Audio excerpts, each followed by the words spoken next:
याच्या सेटिंगची जी आहे ना अवस्था निघून गेली.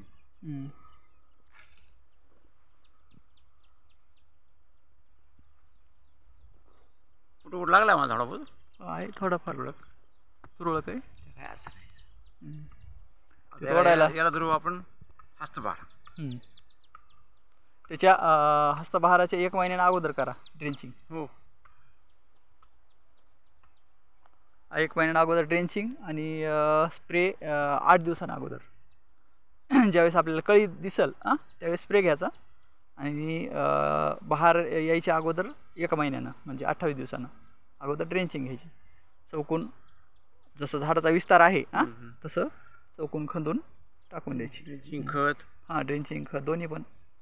त्या पूर्ण आळं समजा चौकून केलं आपण झाडाच्या विस्तारानुसार 12 वाजता जिथं सावली पडती झाडाची त्याच्यानुसार आपण आळं करायचं आणि त्याच्यामध्ये रासायनिक खत शेणखत किंवा कंपोस्ट खत लिंबोळी पेंट करंज पेंट आणि DAP पोटॅश आणि कॅल्शियम नायट्रेट आणि मॅग्नेशियम सल्फेट हे फार थोडंफार आणि बाकीचं मग आपली ड्रेंचिंग हे मिक्स करून टाकून द्यायचं.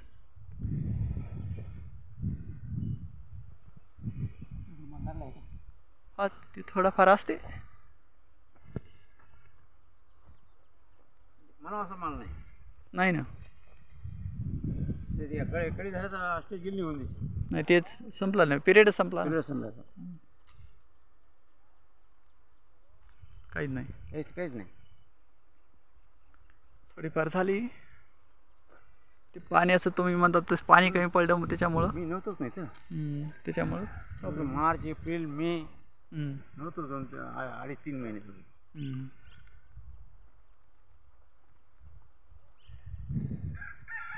बरेच झाडं पण हे खराब आहे. आता हे याची वाळी काढावं लागते.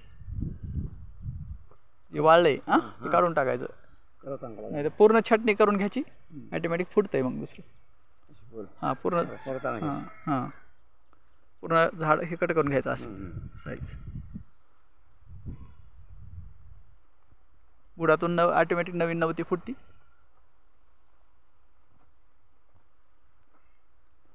आणि झाड जिवंत आहे. खाली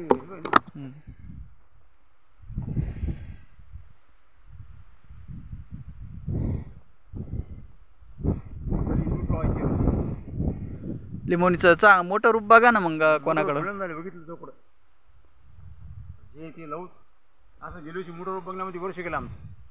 ते तर होतंच. एक करायला गेलं ते एक होतंय. त्याचा काय जे मिळेल ते लावून काढायचं. बरोबर नाही करीत राहतो.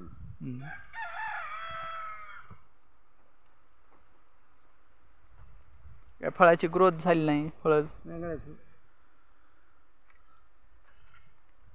आता झाडं धरलाय माल. हो